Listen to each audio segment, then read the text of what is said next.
Buenos días SF, que el Señor les bendiga en esta mañana, dando gracias a Dios por un día más de vida, por su misericordia, por su amor. Y en el día de hoy, durante este corto tiempo de adoración, quisiera que hiciéramos precisamente esta ofrenda de adoración ante Él, pensando en el día en que Él nos rescató, pensando en el día en que Él vino a nosotros y nos dio vida. Y si a lo mejor a este momento Jesús no está en ti, si a lo mejor no has experimentado eso, déjame decirte que hoy es el día. Él está allí para ti, aún a través de esta conexión virtual. Él está allí para ti, para entrar en tu vida, para cambiarte, para hacerte una persona distinta. Vamos a exaltar al Señor en esta mañana todos.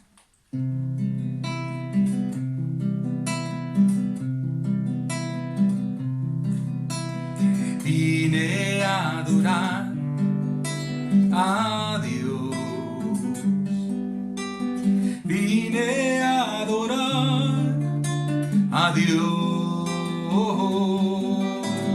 Vine a adorar su nombre. Vine a adorar a Dios. Vine a adorar. Vine a adorar a Dios. Vine a adorar a Dios. Vine a adorar su nombre. Vine a adorar a Dios. Él vino a mi vida en un día especial. Cambió mi corazón por un nuevo corazón. Y esa es la razón por la que digo que vine a adorar a Dios. Vine a adorar a Dios. Vine a adorar a Dios. Vine a adorar su nombre. Vine a adorar su nombre. Vine a adorar a Dios. Y Él vino a mi vida en un día muy especial. Cambió mi corazón por un nuevo corazón. Y esa es la razón por la que digo que vine a adorar a Dios. Y Él vino a mi vida en un día especial. Cambió mi corazón por un nuevo corazón. Y esa es la razón por la que digo que vine a adorar a Dios. Vine a adorar a Dios, al Señor. Vine a adorar a Dios. Adoramos por siempre al Creador, a ti, Señor, alzamos nuestra voz. Tu nombre santo es. Tu nombre santo es.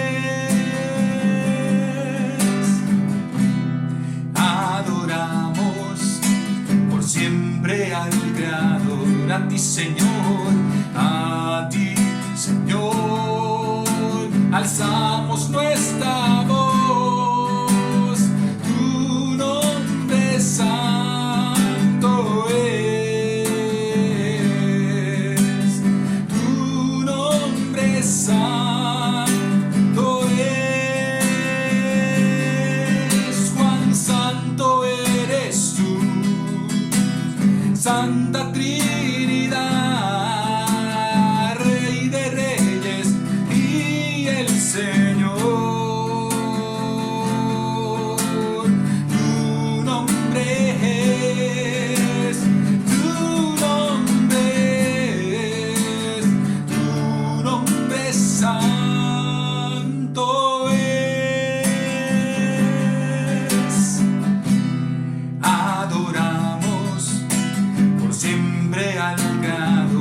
ti, Señor, a ti, Señor, alzamos nuestra voz.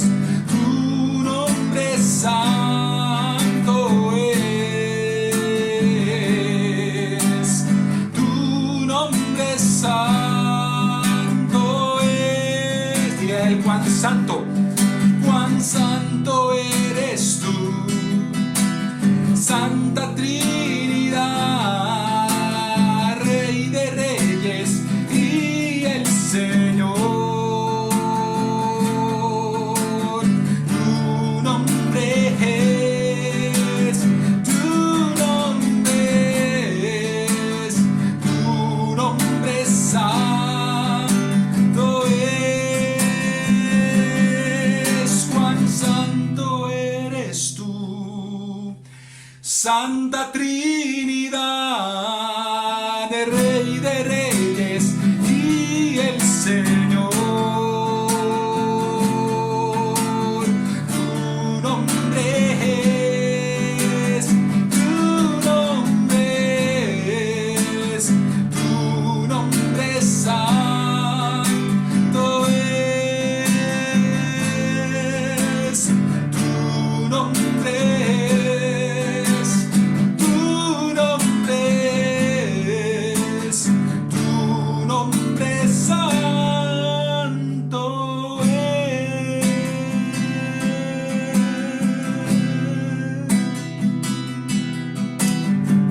Tu nombre es santo, Señor.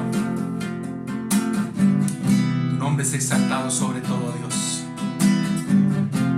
Te amamos, Señor. Te bendecimos, Dios.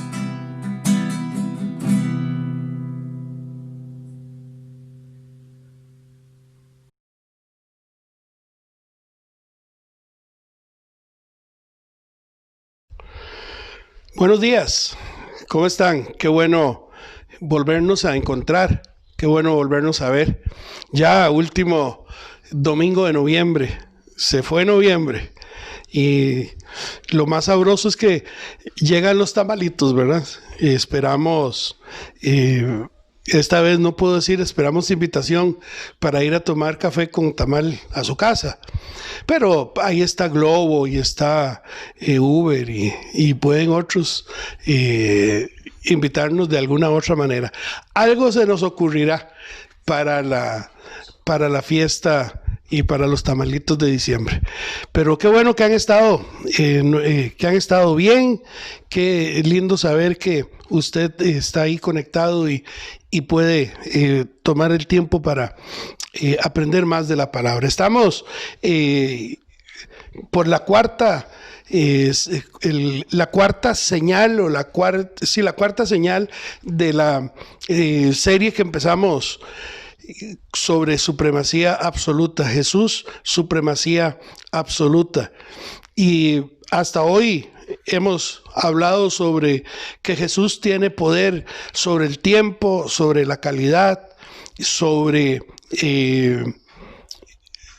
la constancia, gracias. La distancia, el tiempo y la calidad. Hoy vamos a hablar sobre la cantidad. Dios, Jesús, tiene control y tiene el poder sobre la cantidad. Y esto es el tema de esta mañana. Lo vamos a encontrar en el capítulo 6 de Juan. El Evangelio de Juan, capítulo 6, versículos del 1 hasta el 15. Oramos. Dios, queremos ponernos en tus manos esta mañana. Queremos agradecer todo lo que tú has hecho con nosotros, todo tu amor y Señor, todas las provisiones que has traído a nuestra vida. Y no solamente en materiales, sino también en aspectos de emociones y sentimientos. Tú has estado ayudándonos en cada una de estas áreas. Ponemos en tus manos este tiempo y que podamos aprender, que tu Espíritu Santo guíe nuestra vida en este momento, en el nombre de Jesús. Amén. Ok, como dije, Juan capítulo 6, versículo del 1 al 15. Juan, este es el evangelio, el capítulo más largo del evangelio de Juan. Tiene 71 versículos. Y es un capítulo completo, realmente sorprendente, es lindo, es sabroso, para que cuando usted lo lea, lo vuelva a releer, le ponga atención a los detalles. En el capítulo anterior vimos la tercera señal, la curación del paralítico de Betesda. En esta señal vimos al final que esta sanidad que hizo Jesús a ese paralítico le provocó encontronazos con los líderes religiosos, porque había sido en día sábado y algunos hasta estaban listos para matarlo. En este capítulo 6 que vamos a iniciar hoy, encontramos el cuarto milagro, la cuarta señal, y esta señal tiene que ver sobre la cantidad. Jesús tiene poder sobre la cantidad. ¿Cuántas cosas hace? ¿Cuántas produce? Él tiene poder sobre esto. Así es que en esta mañana, en el Evangelio de Juan, aparece en escena un joven con apenas 5 panes y 2 peces. Y los presenta a Jesús, pero como Él es el soberano absoluto, hace con eso lo que Él quiere. Entonces, leamos los primeros 4 versículos del Evangelio de Juan. Ahí nos narra que las multitudes le venían siguiendo. Dice el versículo 1 hasta el 4. Después de esto, Jesús fue al otro lado del mar de Galilea y el de Tiberias. Y le seguía una gran multitud, porque veían las señales que hacía en los enfermos. Entonces subió Jesús a un monte y se sentó allí con sus discípulos. Y estaba cerca la Pascua, la fiesta de los judíos. Después de esto, Juan, lo que nos enlaza, estas palabras nos enlazan la discusión de Jesús que tuvo con los judíos en Judá, y lo empatan, lo enlaza con la multiplicación de los panes y los peces. Entre el capítulo 5 y el capítulo 6 hay mención de una fiesta. En 5:1 Juan menciona una fiesta sin dejar claro si era la Pascua o no. En el capítulo 6, el versículo 4, sí menciona con claridad y específicamente menciona la fiesta de la Pascua. Aquí hay una serie de discusiones entre los biblistas, porque Juan en el capítulo 2, en el versículo 11 y 13, sí menciona una fiesta, o la fiesta de la Pascua en primera instancia. Entonces, la verdad es que definir si en el 5 era la Pascua, en el 5:1 la Pascua y el 6:4, que sí es claramente la Pascua, eso lo que ha generado es una discusión en cuanto a tiempo, ¿verdad? Porque podría ser entonces muy, muy fácil delimitar el tiempo del ministerio de Jesús en la tierra, que todavía no se está muy claro si fueron 3 años, 3 años y medio, un poquito más o un poquito menos. Pero son detalles cuando Juan dice después de esto.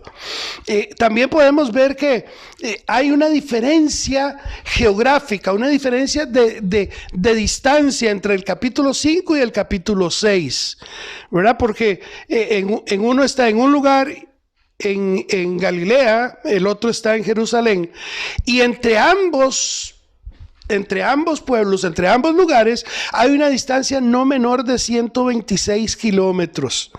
Eso es una gran distancia. Realmente es una diferencia grande en cuanto a distancia, no para nosotros en nuestra época, ¿verdad? Porque 126 kilómetros es más o menos ir a Punta Arenas, y eso se hace ahora en 1:30 o 2 horas si no hay presas, ¿verdad? Pero en aquella época, 126 kilómetros en medio de montañas y desiertos, sin carreteras y sin peajes que pagar, duraban tamaño rato para poder llegar de un lado al otro. Entonces, esta señal, Juan nos narra que está al otro lado del mar de Galilea. Y el verso 2 dice que le seguía una gran multitud. Jesús decide atravesar el mar en barco, en una lanchita, en un barquecito, y se va al otro lado del mar de Galilea. La multitud, como no había barcos para tanta gente, la multitud lo que hizo fue que rodeó el lago y caminando, corriendo, llegaron al otro lado. Algunos narran, Mateo, Marcos y Lucas lo dice diferente, pero alguno de ellos habla de que llegaron primero que Jesús. Por lo menos Mateo nos dice que la gente siguió al Señor a pie cuando se enteraron de que Jesús había cruzado al otro lado del mar de Galilea. En Mateo 14:13 dice: oyéndolo Jesús, se apartó de allí en una barca a un lugar desierto y apartado. Cuando la gente lo oyó, le siguió a pie desde las ciudades. Y Marcos dice: pero muchos los vieron ir y le reconocieron, y muchos fueron allá a pie desde las ciudades y llegaron antes de ellos y se juntaron a él. Y Lucas dice que vueltos los apóstoles le contaron todo lo que habían hecho, y tomándolo se retiró aparte a un lugar desierto de la ciudad llamada Betsaida. Y cuando la gente lo supo, le siguió y les recibió. Y él les recibió y les hablaba del reino y sanaba a los que necesitaban ser curados. Son la misma narración de lo que Juan está hablándonos en el versículo 2, lo narra Mateo, Marcos y Lucas. Y esto es un dato importante, porque, y creo que adelante lo mencionaré, pero déjenme mencionarlo aquí también. Este milagro de la multiplicación de los panes y los peces es un milagro tan extraordinario que lo escriben los 4 evangelistas. El versículo 3 dice: entonces subió Jesús a un monte y se sentó allí con sus discípulos, porque Jesús siempre tomó el tiempo necesario para poder, con su gente, con los acercados y con los que estaban ahí siempre, tomó tiempo para enseñar los principios del reino de Dios. Esta era su misión, esa es su misión, poder ayudar, poder contar, poder transmitir los principios del reino de Dios. Esa era la misión de él. Él mismo dijo: yo he venido a buscar y a salvar lo que está perdido. Y esta es la misma misión que nos corresponde a nosotros como hijos de Dios: es transmitir el mensaje, es ayudar a los necesitados. La misión de Jesús ahora es nuestra. El versículo 4 dice: estaba cerca la Pascua, específicamente la Pascua. Y como Juan lo escribe así, entonces podemos nosotros decir con certeza que por lo menos entre la sanidad del paralítico allá en Betesda y la multiplicación de los panes y los peces han transcurrido a lo menos de 6 a 8 meses. O sea, hay un tiempo que Juan no es que se lo brinca, sino que para efectos del propósito que él tenía de escribir su evangelio, él obvió, él no escribió, él no narró una serie de milagros que Jesús venía haciendo. Por esa serie de milagros es que la gente lo venía siguiendo, no solamente porque había sanado al paralítico de Betesda, sino porque ya había hecho otros milagros, 8 meses de milagros, de señales. Habían corrido rápido la voz, el rumor de que había uno que sanaba, que decía las verdades, como la mujer samaritana. Entonces esto hace que la gente empiece a acumularse, empiece a buscar al Señor para poder tener de Él alguna enseñanza o algún milagro. Jesús se ocupa de la gente. Él siempre se ocupa de la gente, ¿verdad? En versículos 5 y 6 dice: cuando Jesús alzó los ojos y vio que había venido a él gran multitud, dijo a Felipe: ¿de dónde compraremos pan para que coman estos? Esto decía simplemente para probarle, porque él sabía lo que había de hacer. La narración de Juan nos habla de una gran multitud que había llegado a Jesús. ¿Se acuerdan? Habían recorrido el lago, habían llegado y habían caminado antes que él cuando vieron que se había retirado. La pregunta que Jesús hace es importante. ¿De dónde compraremos pan para que coman estos? Porque él estaba con sus discípulos y estaba hablando con ellos, orando con ellos en una sesión, diría alguien, de liderazgo. Y bueno, eso es algo que dicen, pero Jesús estaba con sus discípulos enseñando y orando con ellos, y pregunta, cuando ve la multitud dice, ¿y ahora cómo les vamos a dar de comer? ¿De dónde vamos a comprar pan para poder darles a estos? Y Juan mismo dice que él estaba probándolos, porque ya él sabía lo que Jesús quería hacer, ya él sabía lo que quería hacer. Él seguro tal vez estaba esperando que alguien le dijera, Jesús, pero acordate que allá el demonio, allá en el desierto, te dijo que convirtieras las piedras en pan, ¿por qué no lo haces? Tal vez él estaba esperando decir, que alguien le dijera, Señor, pero tú eres Dios y tú eres el Mesías, ¿y por qué no haces algo? No, las respuestas son muy similares a las que la gente da en nuestros días, pero eso lo veremos más adelante. Él los estaba probando. Los otros escritores del Evangelio lo señalan de esta manera.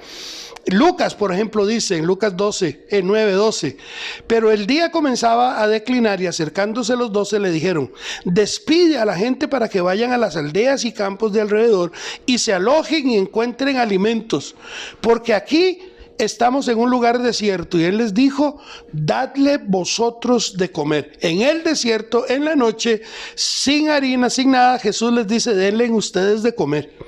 Y vuelve a repetirlo, Lucas recalca, afirma en el 14, y él dice, eran como 5,000 hombres, sin contar las mujeres y los niños, habían alrededor de 5,000 hombres. Y Jesús les dice, denle de comer. Denle de comer. Ante la respuesta de Jesús, ante la pregunta de Jesús, cuando él dijo, y ahora, ¿cómo les daremos de comer? ¿De dónde compraremos pan para que coman todos estos? Felipe responde, Señor, 200 denarios de pan no bastarían para que cada uno de ellos tomase un poco. Algunos de los otros discípulos le dijeron, no, que se vayan, que vayan a buscar dónde comer. Allá hay pueblitos, allá hay panaderías, por ahí hay alguna taquería, por ahí hay alguna de estas soditas que tal vez... Ninguno se levantó y dijo, tú puedes. Alguno dijo, 200 denarios no son suficientes para comprar pan. Pero Jesús tuvo compasión por la gente. Jesús tuvo... y esta palabra compasión habla de las entrañas, del nudo que se hace dentro de las entrañas cada vez que hay una situación que brota de amor. La compasión de Jesús hacia la gente lo llevó a pensar que no solamente tenían hambre espiritual porque habían caminado tanto, habían recorrido tanto, sino que también tenían hambre y estaban cansadas. Pero eso no es nuevo para Jesús. La Biblia dice que Él es nuestro pastor y nada nos faltará. Él es nuestro pastor y nada nos faltará. Porque Él realmente se ocupa de nuestras necesidades, pero también no solamente Él se ocupa de nuestras necesidades, sino que también satisface la necesidad del ser humano. Uno de sus discípulos, versículos 8 y 9, Andrés, hermano de Simón Pedro, le dijo,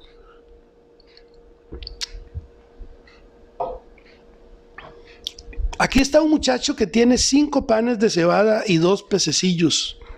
Mas, ¿qué es esto para tantos?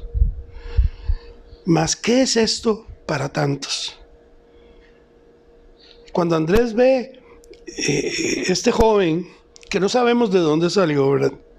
Simplemente se levantó, llegó y habló con alguno de los discípulos. O yo pienso que tal vez el joven pensó que el maestro Jesús tenía hambre y él decidió compartir su cena, decidió compartir su pancito y sus pececillos. No nos menciona mucho Juan de dónde aparece este muchacho, pero en esta época en que está la narración, en esta época y en esa región, el pan de cebada y los pececillos, vea que dice pececillos, y esto es importante, porque no era un róbalo, no era una tilapia de 1 kilo, no, era pececillos, o lo que se usaba eran como tipo sardinas, peces pequeños, generalmente preparados como la plancha o en las brasas, porque ya estaban cocinados, porque era muy común que la gente en esta región, por sus trabajos, tenían que llevar siempre su comida. Entonces el pan de cebada y los pececillos era como la dieta diaria de ellos. Así es que no era extraño que una persona pudiera llevar esto. Y era su cena, era su comida, y él decide por sí mismo presentarla a Jesús.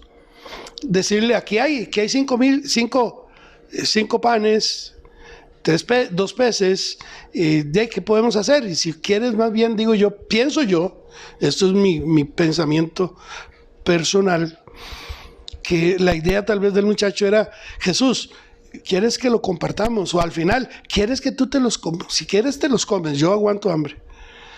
Y entonces aparece el milagro de la señal de hoy. Es el contexto de la señal, versículos 10 al 13. Entonces Jesús le dijo a sus discípulos, ya se habían negado, los discípulos ya le habían dicho, Señor, no hay plata, no hay comida, es mejor que se vayan, es mejor que salgan, es mejor que busquen dónde, para ver también usted y yo dónde vamos a comer, ¿verdad? Pero Jesús les dice, versículo 10, haced recostar la gente. Haced recostar la gente, porque había hierba en aquel lugar. Y se recostaron como un número de 5,000 varones. Juan dice cómo, Lucas dice eran 5,000. Acordémonos que Lucas era un poco más metódico porque él era científico. Y entonces no dejan al azar. En la ciencia médica no dejan al azar nada. Lucas era eso. Lucas dijo eran 5,000. Juan dice como 5,000. En lo que sí calzan los dos es que eran hombres, varones, hombres. Y tomó Jesús aquellos panes y habiendo dado gracias los repartió entre los discípulos y los discípulos entre los que estaban recostados. Asimismo de los peces, cuánto querían, y cuando se hubieran saciado, dijo a sus discípulos, recoged los pedazos que sobran, para que no se pierda nada. Recogieron pues y llenaron 12 cestas de pedazos de los 5 panes de cebada sobraron a los que habían comido. En primera instancia, haced recostar, o sea, pónganse cómodos. Marcos dice que los hicieron en grupos de cientos y de 50, en Marcos 6:39. Mateo dice que fueron como 5,000, sin contar las mujeres y los niños, y los pusieron en grupos pequeños, no células, no burbujas, grupos. Gente, porque era más fácil poder repartir lo que iban a repartir en grupos. Entonces, estaban recostados en la hierba, cada quien cogió la mejor piedrita o el mejor montoncito de zacate que había, se pusieron cómodos para que Jesús les iba a dar de comer. Y tomó Jesús aquellos panes, dice, y habiendo dado gracias los repartió entre los discípulos y los discípulos entre los que estaban recostados, y asimismo los peces cuanto querían. ¿Dónde empieza el milagro? cuando Jesús parte el pan o cuando el muchacho lo ofrece. Porque sin que este muchacho hubiera dispuesto su corazón para entregar lo que a él le estaba haciendo falta, porque él era uno de los que andaba con Jesús y él era previsor y andaba su comidita, ¿verdad? Él pudo haber dicho, primero mis dientes, después mis parientes, decía mi abuelo. Él pudo haber dicho, no, primero yo, segundo yo, tercero yo, y si algo sobra, y pues más tarde, ¿verdad? Pero no, él simplemente entregó. Jesús dice que dio gracias a Dios. Y yo no quiero especular con el dar gracias, pero yo me imagino que Jesús dijo, gracias por los que están aquí, gracias por la cena que vamos a repartir, y empezó a repartir. No encontramos en la narración de Juan, ni en la narración de Mateo, ni en la de Marcos, ni en la de Lucas, nada extraordinario. Algún gesto, alguna palabra mágica o alguna situación, algo así como que nos haga decir, es que para que eso produzca hay que hacerlo de esta o de esta otra manera. Fue muy sencillo. Lo que él hizo fue lo natural que él hace siempre, porque ya lo había hecho en otras ocasiones con sus discípulos, no en cuanto a la multiplicación, pero sí en cuanto a la distribución de lo que se iban a comer. Él siempre, antes de comer, daba gracias y él lo partía y lo entregaba. Y esto es lo que él hace, ¿verdad?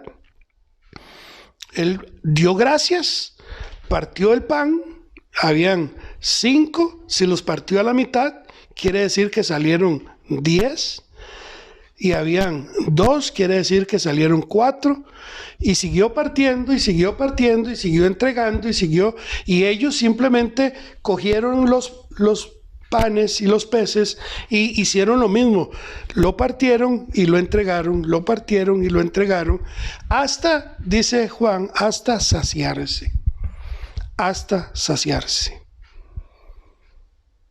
hasta que todos estaban full comida. Algo así como cuando hay un bufete y no te cuesta ni un 5, usted come todo lo que quiera.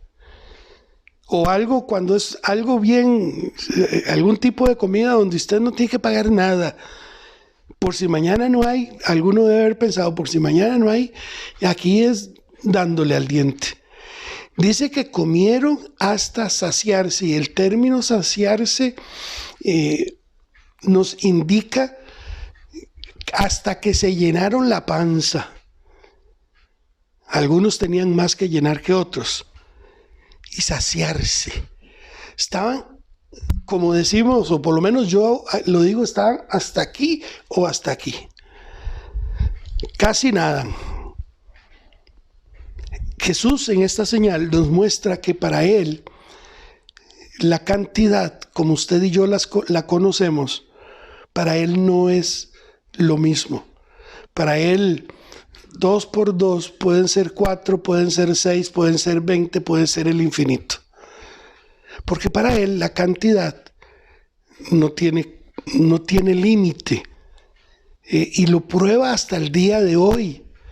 Hasta el día de hoy, yo oigo historias de hijos de Dios en donde compran ellos pensando que compran una comedera, un poco de granos y un poco de comida, y dicen vamos a comprar para lo que nos alcance una semana, tal vez estirando los 2, y se dan cuenta a veces que pasa un mes y medio, y siguen comiendo de lo que habían comprado para 2 semanas. ¿Cómo se produce el milagro? No lo entendemos. Oigo de personas que Dios les ha multiplicado el dinero, los colones, los dólares, y no son falsos, son genuinos. Van al banco y pagan y compran y no se termina. Porque la cantidad en las manos de Jesús es lo que Él quiere que sea. Porque lo que usted y yo pongamos en las manos de Él, Él va a producir lo que Él quiere, como Él quiere y cuando Él quiera. No es asunto mío. El poder sobre la cantidad en Jesús, por ser el soberano absoluto, es ilimitada. Usted y yo tenemos límites. Podemos con 3,000 colones comprar un galón de gasolina Y hasta ahí no podemos hacer que nuestro carro, a no ser que lo tiremos en una cuesta de 100 kilómetros para abajo, y el carro le va a hacer 100 kilómetros por el galón. De otra manera va a rendir lo que tiene que rendir. Pero en manos de Jesús, la cantidad es ilimitada. Y estos comieron y comieron hasta que se saciaron. Pero Jesús dice: recojan. A él nunca le ha gustado el desperdicio. Recojan. Recogieron pues y llenaron 12 cestas de pedazos de los 5 panes de cebada. Y sobraron de los que habían sobrado de todo lo que habían comido. Uno de los evangelistas dice: y recogieron 12 cestas. Y no estamos muy seguros de qué tamaño. Cada vez que usted piensa en la canasta o en la cesta, algunos pensarán en la canasta para ir a coger café, otros pensarán en la canastita del pan donde ponen el pan, otros pensarán en otro tipo de canasta, pero la Biblia no nos dice qué tamaño era, nos dice cuántos quedaban, cuántos recogieron, porque la intención de Jesús era que nada se desperdiciara, ¿verdad? Cuando Él dice: recojan todo lo que sobraron, porque para que no se pierda. No podemos dejar nosotros a un lado esto, hermanos. A veces somos tan desperdiciados, ¿verdad?, en nuestras casas. Y no solamente con aspecto comida, con nuestro tiempo. Somos tan desperdiciados que nos damos el lujo de perder 5 horas, 4 horas viendo una serie de televisión. Ahora ya no se llaman novelas, son algunos reportajes interesantes o algunas historias de la vida real. A veces usted pierde el tiempo en tantas cosas, para mencionar el tiempo, y no hablemos de la comida. A veces la comida se pierde y la botamos y la desperdiciamos, y Jesús dijo: recojan todo para que nada se pierda. Todos saciaron su hambre hasta no más. Obviamente, cuando la gente ve eso, ¿verdad? Cuando la gente ve que Jesús les da de comer, y ve no solo que les dio de comer, sino que el pan y los pececillos estaban ricos, que hubo hasta reventar. No tuvieron que pagar, no tuvieron que hacer nada. Obviamente la gente empezó a pensar: ups, este es el rey que nos habían prometido. Este es el Mesías que nos habían dicho que podía venir a librarnos de la esclavitud del imperio romano. El versículo 14 dice: aquellos hombres entonces, viendo la señal que Jesús había hecho, dijeron: este verdaderamente es el profeta que había de venir al mundo.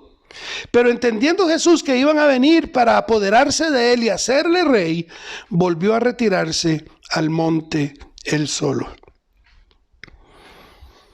Esta gente, en la emoción de haber sido satisfechos sin ningún esfuerzo, los hace pensar: ups, este es el rey. Qué buen rey sería. Ya lo habían identificado como profeta en diferentes momentos. La mujer samaritana había dicho: me parece que tú eres profeta. El papá de Juan el Bautista había pasado un acontecimiento en su vida, que había quedado mudo hasta que se le presentara el Mesías, cuando Jesús Jesús en el vientre de María llega a visitar a su prima Elizabeth. Moisés en Deuteronomio 18 había profetizado, dice en 18:15: profeta de en medio de ti y de tus hermanos como yo te levantará Jehová Dios al oíres. Entonces ya la gente entendía que él era el profeta, que él era el Mesías, y entonces ¿por qué no podría ser rey? Y entonces deciden y piensan: ok, aquí es cuando vamos a tomarlo para que no se nos vuelva a escapar. Jesús, viendo eso, y no era el tiempo en donde Jesús debía de manifestarse como rey, no era el tiempo en donde él tenía ya que padecer lo que padeció. Entonces dice, como la pantera rosa, huyamos por la izquierda, y salió y se fue solo porque él no era el tiempo. Aquí hay, hermanos, hay algunos principios en este pasaje, principios que son para nosotros el día de hoy importantes. El primero de estos principios es que Jesús ama a la gente. Jesús ama a la gente, se ocupa y satisface sus necesidades. Y eso lo demostró en esta señal, y lo demostró durante sus 3 años, 2 años, 8 meses, 3 años y medio. Lo mostró mientras su ministerio duró. Él mostró que amaba a la gente. En el pasaje que nos toca esta mañana, dice que se sentó con sus discípulos, porque estaban cansados, se apartó y se sentó con ellos. Que si usted no ama a alguien, no está preocupado por nada de eso, se sentó con ellos. Dice que alzó a la multitud y tuvo compasión de ellos, dice Mateo, dice Marcos, dice Lucas. Tuvo compasión de ellos, porque los veía como ovejas sin pastor, porque los oía y los veía con hambre. Él volvió y tuvo compasión, eso es amor. Y no solamente lo muestra ahí, sino que también él dice, Juan, que ya sabía lo que debía hacer. Ya Jesús sabe lo que tiene que hacer contigo y conmigo. Él nos sigue amando, Él sigue ocupándose de usted y sigue ocupándose de mí. Cuando Él dice que cómo compraremos, lo estaba haciendo para probar a sus discípulos. Cuando Él nos dice, vayan, denle de comer, porque nos lo dice a nosotros, sus hijos, en el día de hoy está exactamente la misma situación. Denle de comer, es parte de la misión que tenemos que cumplir. La respuesta de sus discípulos no fue muy agradable, la nuestra tampoco lo es. Jesús no ha cambiado, Él sigue amándonos, Él sigue amándose, amando a la gente, sigue ocupándose de las necesidades de la persona. Cada vez que Él nos vuelve a ver, cada vez que Él alza sus ojos y nos vuelve a ver, siente la misma sensación de compasión que tuvo por la multitud. Su corazón sigue latiendo fuerte como la primera vez cuando vio a la multitud. Cada vez que Él te ve, Él sabe lo que quiere hacer contigo, porque Él sabe lo que Él quiere hacer. El segundo principio que vemos ahí es que la misión de Jesús, la misión de Jesús, Él quiere que usted y yo, como sus hijos, la continuemos. Jesús dijo que Él vino a buscar y a salvar lo que se había perdido. Esa misión de buscar y de salvar lo que se había perdido, o los que están perdidos, los que no conocen de Jesús, es suya y es mía hoy. La orden de Jesús, aquella de denle ustedes de comer, ante la pregunta, ¿cómo les vamos a dar de comer? Algunos dijeron, no tenemos plata. Otros dijeron, no hay suficiente. Otros dijeron, no, mejor que se vayan y busquen dónde comer cada uno. Pero Jesús dice, denle de comer. Otro dijo, 200 denarios no son suficientes. Y otro más sarcástico dijo, vea, aquí hay 5 panes y 2 peces. Ve a ver qué hace, porque ¿qué es eso para tanta gente? Parece que estas excusas las encontramos todavía en nuestro tiempo. Ante la pregunta, ¿de dónde sacaremos para darle de comer a tanta gente? Ante la pregunta, hoy día, ¿cómo haremos para llevarles el evangelio? ¿O cómo podemos trabajar con aquellos o con aquellos otros? Las respuestas siguen siendo muy parecidas. No tenemos recursos. Primero, los recursos que se tienen en las iglesias a veces son bien mal distribuidos. Primero las butacas, primero el aire acondicionado, primero un edificio, primero otra cosa, antes que realmente buscar la necesidad de cómo llevar el alimento, el alimento espiritual a las personas, o el alimento físico también a las personas. Él no ha cambiado, Jesús no ha cambiado, y aún como hizo en la multiplicación de los panes y los peces, los recursos siguen siendo de Jesús. Cuando Él me dice a mí como su hijo que yo tengo que buscar y ayudar a los más necesitados, nunca me está diciendo ponga su plata o ponga lo suyo. Él siempre está diciendo los recursos nunca van a ser suficientes para ustedes los seres humanos, pero en mis manos, dice Jesús, los recursos son ilimitados. Y usted puede llegar a hacer lo que Él dice que usted puede llegar a hacer. Y por último, el último principio es que Él usa lo que ponemos a su disposición. Dijeron, vea, aquí hay uno que tiene 5 panes y 2 pececillos. Eso no alcanza para tantos. Aunque por más que hayan tratado de desfigurar el milagro de la multiplicación, diciendo que lo que Jesús hizo fue dar puntitas de pan como si fuera la Santa Cena, aún así, para tanta gente, 5 y 2 no hubieran alcanzado. Según la percepción de los hombres, los recursos nunca serán suficientes, nunca serán suficientes. Dios hace lo que quiere con lo que nosotros le ponemos a su disposición. Él siempre va a hacer lo que quiere. A ver, no solamente hay un ejemplo de la multiplicación de los 5 panes y los 2 peces, sino que también hay otros ejemplos. Por ejemplo, en Segunda de Reyes, capítulo 4, versículos 2 al 7, es Eliseo.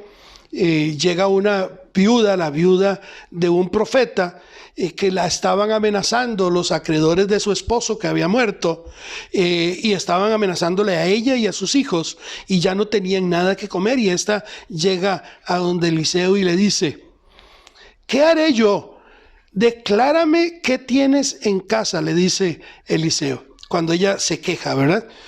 Y entonces ella le dice, tu sierva ninguna cosa tiene en casa sino una vasija de aceite. Es todo lo que tengo, aceite. Y él le dijo, ve y pide para ti vasijas prestadas de todos tus vecinos. Pide vasijas vacías, no pocas, no pocas. No pocas, y esto es importante, no pocas. Entra luego y encierra a tú y tus hijos y echa en todas las vasijas, y cuando una esté llena, pon la otra, y otra y otra. Y esa mujer fue y se encerró, hizo todo lo que traía, todo lo que le dijo Eliseo, y le dice a su hijo, vayan, busquen más vasijas. Y trajeron todas las que pudieron, y ya dijeron los hijos, no, mamá, ya no hay ni una sola, ya todas están llenas, ya no hay más. Y entonces en ese momento el aceite que ella tenía en su vasija dejó de fluir. ¿Cuántas vasijas? Las que encontró. ¿Cuántas encontró? Todas. Todas las que me imagino yo, botellas de 2 litros, de 1,5 litros, de 3, de 4, de 5 galones, pichingas, vasijas pequeñitas, de todo. Todo lo llenó de aceite, y al final ella le dice al profeta, ¿y ahora qué hago? Y el profeta, muy sabio, le dice, mire, vaya, venda el aceite. Primero pague lo que debe.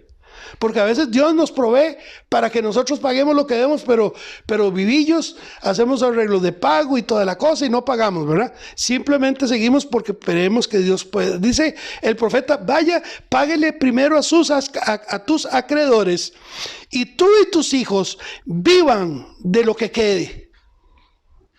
Es una historia parecida en la multiplicación de los panes y los peces. La misión de los hijos de Dios ha sido y es suplir para las necesidades espirituales de todos aquellos que no conocen al Señor como Salvador y Señor.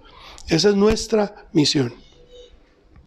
También se nos ha mandado y nos ha ordenado el Señor explícitamente a cuidar de las viudas, a trabajar con los huérfanos, a tener cuidado de los que no tienen que comer, a darles abrigo a los que no tienen, de ayudarles a los que están en las cárceles, de ir a visitar a los que están en los hospitales, de atender a toda esta población, a esta gran población de necesitados.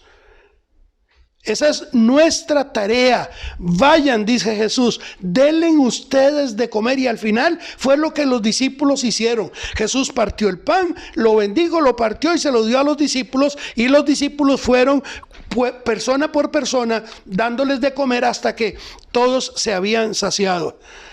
Las respuestas de aquella entonces son las respuestas de hoy día. No tenemos, ¿cómo lo hacemos? No nos alcanza, yo no quiero, yo no puedo, yo no tengo, primero esto, primero lo otro. Dios nos ordena que nosotros hagamos lo que Él sabe que Él quiere hacer. Él quiere, porque ama a la gente y quiere ocuparse de la gente. Dios siempre va a tomar en sus manos lo que usted y yo estemos dispuestos a entregarle a Él. Él lo va a tomar y lo va a multiplicar para que alcance para hacer todo lo que Él quiere hacer. 2 preguntas y terminamos. La primera pregunta es: ¿queremos seguir a Jesús por el interés como lo hacía la gente? ¿Queremos seguir a Jesús por el hecho de que Él nos resuelva los problemas? ¿Queremos seguir a Jesús porque siguiendo a Jesús vamos a tener cosas fáciles? Si tu respuesta es sí, entonces te digo que estarás perdiendo totalmente la visión del mensaje de Jesús. Estás perdiendo realmente el norte de lo que Jesús dijo. Y estoy seguro que si tu respuesta ha sido que sí, estás completamente seguro, usted, de que lo único que a usted le interesa es que Jesús le supla sus necesidades y nada más. En otras palabras, le llene la panza. Se está conformando simplemente con lo que Jesús da y no con lo que Jesús es. Y es importante que amemos a Jesús y a Dios por lo que Él es, no por lo que Él da. La segunda pregunta es: ¿estamos dispuestos a poner en sus manos lo que tenemos? Aunque sea poco y aunque la lógica nos diga que nosotros nos podemos y nos debemos de quedar con lo que tenemos, que eso es para nosotros.